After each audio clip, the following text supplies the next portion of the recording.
संस्कृत, हिंदी और अन्य भारतीय भाषाओं में जितने स्वर हैं वो क्या हैं? आ ई उ ओ ओ अंगा। ठीक। अंग्रेजी में 5 वॉवेल क्या हैं? ए ई आई ओ यू। अब आ ई उ और ए ई आई ओ यू में कुछ समानता है कि नहीं?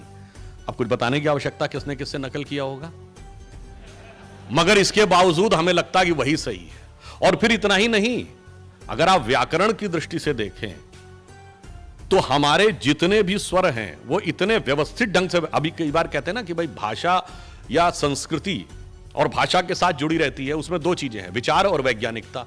अब वैज्ञानिकता में देखें तो हमारे जैसे अंग्रेजी में कहते हैं ना ABCD पढ़ा है, तो हिंदी के लिए क्या कहते हैं? काका काका पढ़े हो क्या? तो जब आप का बोलते हैं तो जबान कहां लगती है? खा और पीछे, गा और पीछे, घा और पीछे, अंगा गले पे, बिल्कुल आपके फोनेटिक्स कंटूर के अनुसार। तथा ददा ना, पापा पापा मां, सब होंठ के साथ, टटा टटा ना। और ये ऐसा नहीं है, ये सब संस्कृत से निकली भारतीय भाषाएं हैं, जिसमें बाकायदा ये श्लोक है, वो मुझे पूरा नहीं याद, अकुह विसर्जनीया नाम कंठा ऋतुषाणाम टालू मत आ से का तक कैसे कंठ से निकलते हैं, कौन कंठव्य हैं, कौन तालव्य हैं, कौन दंतव्य हैं, कौन ओष्टव्य हैं। इतना विस्तृत साइंटिफिक चीज, और उसके बावजूद हम पढ़े हुए हैं कि साहब हमें वो पुरानी चीज चाहिए। जैसा मैंने एक बार पहले भी ये बात बोली थी कि मैं किसी भाषा के विरोध की बात नहीं करता हूं। आप आंख बंद करिए और 4 लोग आपके सामने अंग्रेजी बोले हैं, 3 लोग, एक कश्मीरी या पंजाबी हो, एक बिहारी हो और एक तमिल या केरलाइट हो। आपको आंख खोलने की जरूरत नहीं, आप बता देंगे ये तमिल बोल रहा है, ये बिहारी बोल रहा है और ये कश्मीरी बोल रहा है। क्योंकि एक्सेंट का प्रॉब्लम है, साइलेंट का प्रॉब्लम है, अनसाइंटिफिक लैंग्वेज है। मगर आप आंख बंद करिए और एक संस्कृत का श्लोक बोला जाए तो आप नहीं बता पाएंगे कि तिरुपति बालाजी में बोला जा रहा है, कि कामाख्या में बोला जा रहा है, या वैष्णो देवी में बोला जा रहा है। यह है भाषा की वैज्ञानिकता। इसके बावजूद हमारे दिमाग में यह भर दिया गया, जबकि आई भी हम ही से, सीखा भी हमसे। और ये हम नहीं कह रहे हैं, ये तो विलियम जोन्स ने कहा, Sanskrit is the mother of all the languages. इसके बावजूद हमसे कहा जाए, वैज्ञानिक भी हमारी भाषा ज्यादा, व्यवस्थित भी हमारी भाषा ज्यादा। और अब आप कहेंगे चलिए थी, हम आगे क्या करें? कुछ लोग अपने जो हमारे जो बाएं हाथ से इतिहास लिखने वाले लोग हैं, वो लोग ये कहते हैं ना कि साहब ये सब था तो हम बताइए आगे। मैं बता रहा हूं आगे क्या है। अगर हम सब लोग, हमारे बच्चे आने वाले टाइम में इस पर रिसर्च करें, बताइए आज सारी टेक्नोलॉजी डिजिटल प्लेटफॉर्म पे है। डिजिटल प्लेटफॉर्म की टेक्नोलॉजी बाइनरी सेटअप पे चलती है, 0101। जो 0101 पे चलती है तो एक ऐसी लैंग्वेज जिसमें मात्रा पाई नाम की चीज नहीं है, डिस्क्रीट नंबर्स हैं, ABCD। It is very suitable for digital platforms. But क्या ताजिंदगी डिजिटल प्लेटफॉर्म पे रहेगी टेक्नोलॉजी? नहीं। What is going to be the emerging new technology? It is voice command। और अब उसकी शुरुआत हो गई, आपने मोबाइल में बोलते हैं और वो टाइप कर देता है। अब जो जो वॉइस कमांड की टेक्नोलॉजी आगे बढ़ती चली जाएगी, वैसे ही फोनेटिक्स का इंपॉर्टेंस बढ़ेगा, उसकी सोनोग्राफिक रिसर्च होगी, उसके साथ साथ उसके जो एकॉस्टिक इफेक्ट हैं उस पर रिसर्च होगी। और जो जो हम आगे बढ़ेंगे तो वो सारी भाषाएं जिनकी वर्तनी, जिनके स्वर अधिक वैज्ञानिक हैं, अधिक प्रभावी हैं, उन भाषाओं के लिए सुनहरा अवसर है आगे अपने को स्थापित करने को। और इतना ही नहीं, हमारे यहां तो माना गया है कि संपूर्ण भाषाओं के अंदर एक छंद है, एक तरंगे हैं, और उन तरंगों तक जब हम पहुंचेंगे सोनोग्राफिक रिसर्च करते हुए, तो हमारे यहां जो हर चीज का एक मंत्र में महत्व माना जाता है ना, यदि आने वाले टाइम में हम रिसर्च करें और 10 साल बाद या 15 साल बाद कोई क्लिनिकली ये प्रूव कर दे कि अनुष्टुप छंद में आदित्य हृदय स्त्रोत को जाप करने से हार्ट पर यह पॉजिटिव प्रभाव पड़ता है, तो हमें दुनिया से कहने की जरूरत नहीं पड़ेगी कि अमुक भाषा सीखो। फिर आप देखिए जैसी दीवानगी इस समय विदेशी भाषाओं के लिए दिखती है, उससे अधिक दीवानगी ना दिखने लगे आने वाले समय में।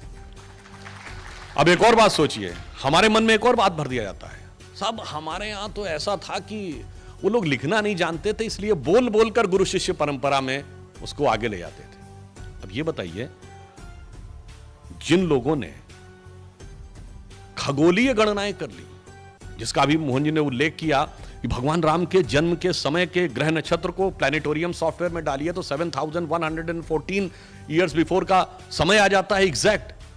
वैसे वो कितना सही है, वो उन्होंने नक्षत्रों की सही गणना की, वो तो अलग विषय है, परंतु आप ये बताइए इतना exact calculation, trigonometry, geometry, Ayurveda, अंकगणित, उपनिषद जैसा ज्ञान, और वो लोग लिखना नहीं जानते थे।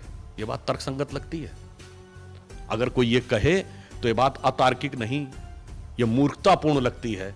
और अगर ये भी कह दिया जाए कि ये पागलपन लगता है तो अतिशयोक्ति ना होगी। वास्तविकता ये है कि वो लिखना नहीं जानते थे, नहीं, वो लिखना नहीं चाहते थे, क्योंकि विद्या का स्वरूप दूसरा था। जैसे आज आप कहते हैं हार्ड कॉपी भेजो या सॉफ्ट कॉपी भेजो, तो हार्ड कॉपी मतलब पेपर और सॉफ्ट कॉपी मतलब मोबाइल में ट्रांसफर कर दो।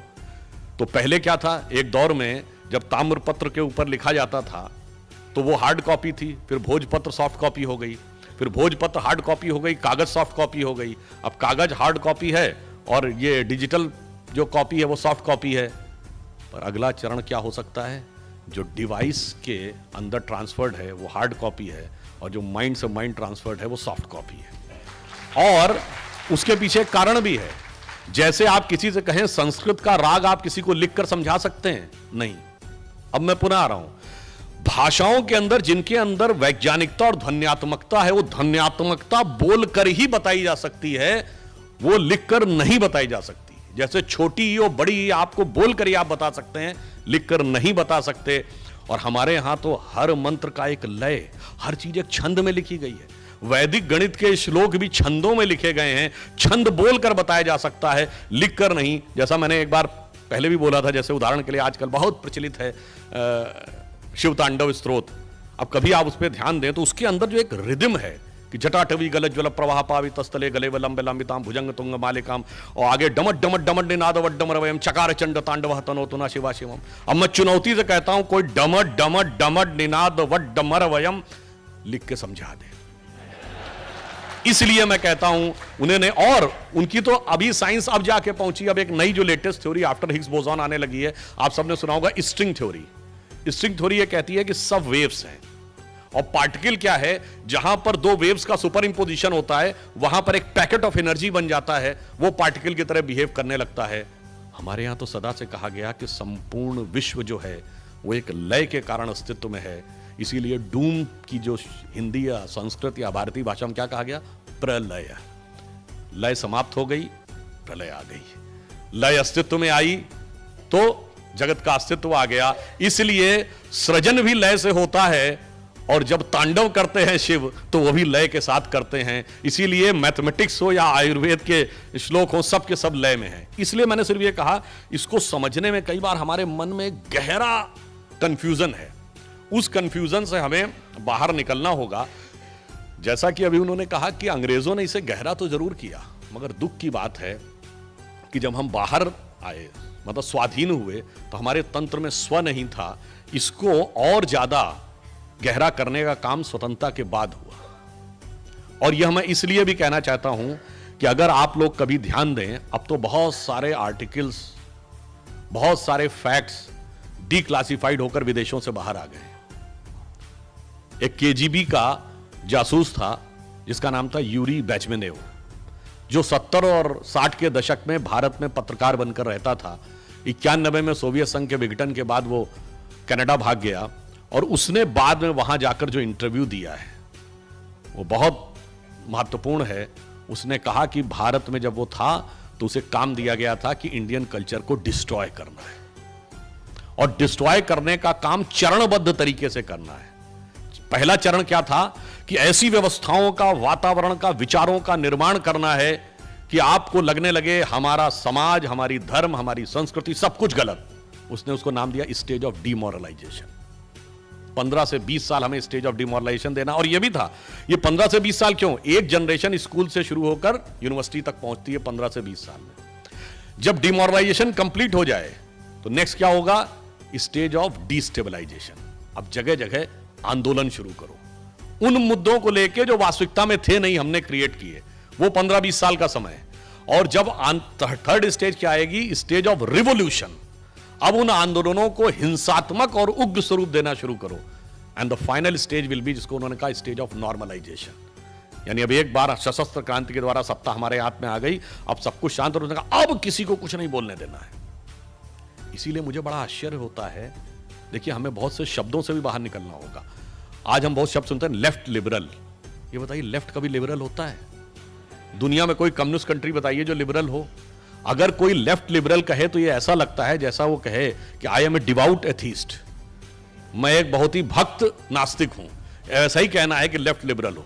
तो उन लोगों ने पहले लिबरलिज्म का वो उड़ाओ, फिर उसके बाद उन्होंने कहा अब सब कुछ समाप्त। और मगर उसने कहा कि जब मैंने अध्ययन किया तो मैं तो उस संस्कृति का मुरीद हो गया, मेरे मन में तो उसके प्रति श्रद्धा उत्पन्न हो गई, ये कितनी महान संस्कृति है। और उसने कहा मेरे लिए इतनी खतरनाक बात थी कि अगर ये बात उस समय खुल जाती तो मुझे सुनवाई का मौका नहीं दिया जाता, सीधे मुझे समाप्त कर दिया जाता। पर मैं जो कर सकता था मैंने किया। अब आगे महत्वपूर्ण बात जो कह रहा है, मैं किसी के प्रति असम्मान नहीं व्यक्त करना चाहता, पर उसने कहा कि हम उस समय बहुत से बुद्धिजीवियों को, विचारकों को यूरोप और रूस के दौरे पे ले जाते थे और कहा उनको लगता था कि हम बहुत बड़े पत्रकार हैं, बहुत बड़े बुद्धिजीवी हैं, बहुत बड़े प्रोफेसर हैं, बहुत बड़े कलाकार हैं, इस कारण लिए जा रहा। कहा हम उनको ले जाके 20 दिन 25 दिन रह के सिर्फ हमारे लोग ऑब्जर्व करते थे कि कौन सा व्यक्ति हमारे लिए उपयोगी हो सकता है, और फिर आने के बाद हम उसका क्या उपयोग कर सकते थे वो करते थे। उन्होंने वर्ड यूज किया कि they consider themselves as a intellectual stalwart and in our opinion, ये उसके वर्ड हैं, they were the useful idiots. अब आज समस्या क्या है कि बहुत से लोग ऐसे अभी भी उस बुद्धि से ग्रस्त हैं और उस विषय को वो समझ नहीं पा रहे हैं। तो आज की युवा पीढ़ी, देखिए आज कुछ भी कहें, सबसे ज्यादा टेक्नोलॉजी ने मारा है इन लोगों को। पहले व्हाट्सएप नहीं था, ठीक है, मैं नहीं कहता व्हाट्सएप पे बहुत सी चीजें गलत हैं, पर आज इंटरनेट, चाहे व्हाट्सएप हो, फेसबुक हो, उसने आपको यह अधिकार दिया यदि आपके अंदर सत्य को अन्वेषण करने की इच्छा है तो 80-90% तक आप सच्चाई के नजदीक केवल सर्च करके जा सकते हैं। पहले ये हथियार नहीं था तो वो अपना एक क्षत्रिय राज्य बनाने में सफल हो जाते थे, अब वो ऐसा करने में सफल नहीं होते हैं।